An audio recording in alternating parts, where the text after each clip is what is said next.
হুজুরকে বলে তো দিলাম আমি খুঁজবো কিয়ানকে, কিন্তু এই পাহাড়টা এত হিলি, কেমনে বা করবো?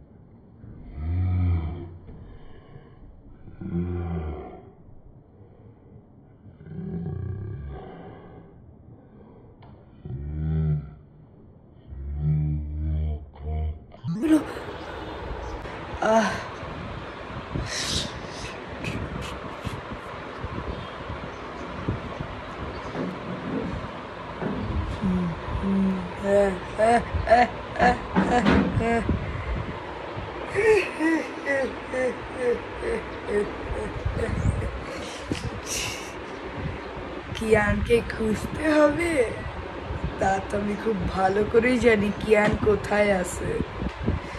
চলো এবার তাকে তার ভাইয়ের মতন করে সেজে এবার তাকে মারি, তাহলে সে ভাববে তার ভাই কতটা ভালো। মরার সময় তার ভাইয়ের সাথে সম্পর্ক শেষ করে মরবে, এর চেয়ে বেশি খুশি আর কি হইতে পারে। প্রথমত আগে আমি হুজুরের কাম শেষ করি, পরে ও আসবে ডিস্টারবেন্স দিতে।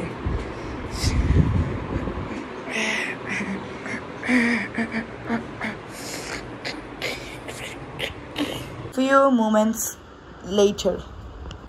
জানি না আয়ান পারবে না নাকি, আমার উচিত ছিল তাকে একটা অস্ত্র দিয়ে দেওয়ার।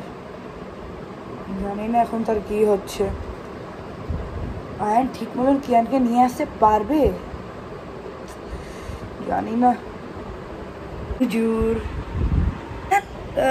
তুমি তুমি না কিয়ানকে খুঁজতে গেছিলা, কিয়ানকে পেয়ে গেছো? পাইছি তো, দেখাবো? দেখাই? দেখাও।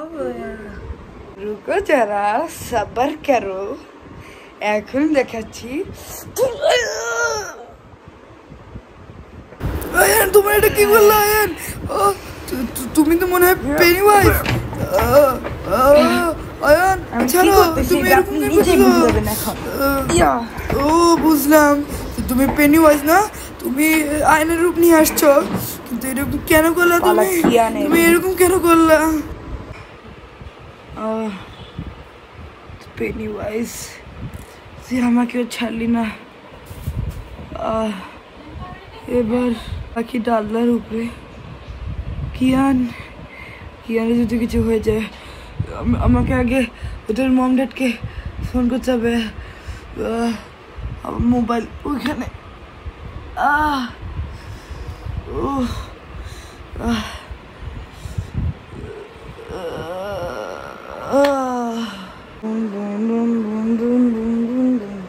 এখানেই তো কিয়ানকে রাখছিলাম।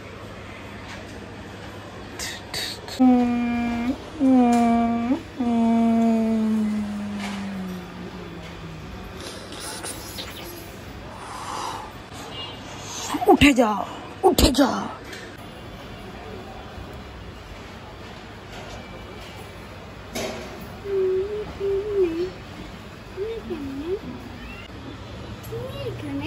এখানে আসো কিয়ান, তোমার সাথে একটু কথা আছে।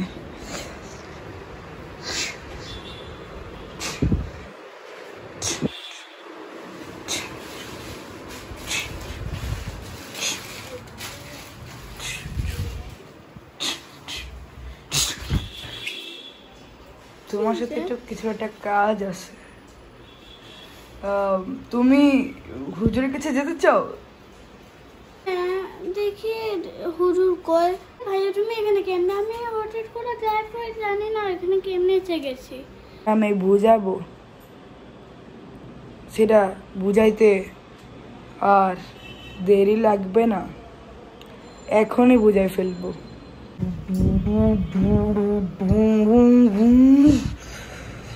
ভাইয়া তুমি এটা কি করছো? ভাইয়া ছাড়ো, ব্যথা লাগছে। ভাইয়া ছাড়ো, ভাইয়া ছাড়ো।